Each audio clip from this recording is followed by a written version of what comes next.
nagdadala sa gobyerno. Ang sabi ko inyo noon, walang tumitingin sa Mindanao. This I can tell you. Balik-balik to. Kung hindi mo ibigay sa Moro yung federal setup, this country will never be peaceful until the last day of buwan tayo dito sa mundong ito. Remember that. Ako lang ang the ace, yung baraha na alas for the longest time. Walang presidente sa Mindanao.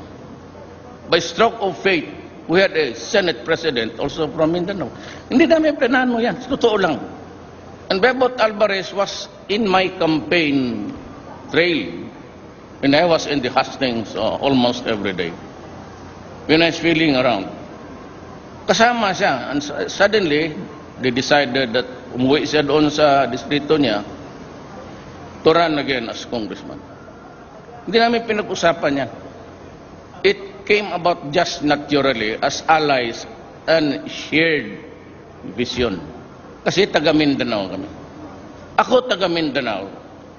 Nanay ko Mindanawan, ang tatay ko Cebuano. Wala kaming hinaharang dictatorship o ano. Huwag kayong maniwala niya mga ganon na style.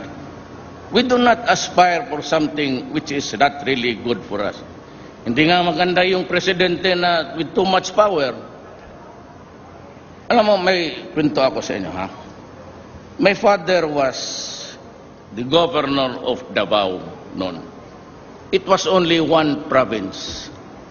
But when he died, President Marcos decided to do a gerrymandering. Ibig sabihin, pinaghati-hati niya ang Davao at binigyan niya sa mga leaders na. Kasi malaki rin talaga ang Davao. So you had it, Davao del Sur, Davao Occidental ngayon, Davao Norte, Davao City, tapos Cumbal Valley. It used to be one huge province. Ang tatay ko remained with the opposition. Most of his life, nationalista na. He died a nationalista. Ngayon, yung unang panahon, paski ngayon, mag-travel kami, tayo, we have to get the authority from the national government. Even a simple Christmas trip for your children, maghabol ka pa ng permit just to travel. Using your own money, walang ka-connection sa gobyerno at walang perang ginamit galing sa gobyerno. Kukuha pa kami ng permit. Barangay, lalo na. Yung mga ganun na hindi na kailangan sana because the setup is imperialistic. Yang Malacanang na yan, pati itong klaseng forma ng gobyerno, it was introduced by Spain. Adopted by the Americans and continued our way ganito. Na kung sabihin mo, maganda ang unitary type of government.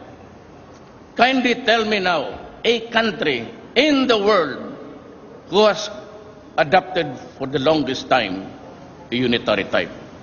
Ang ano? Yung mga king, tapos yung mga diktador, tapos ayaw nang umalis. Yan ang gusto nila. Kasi isang salita lang doon sa itaas, down the line.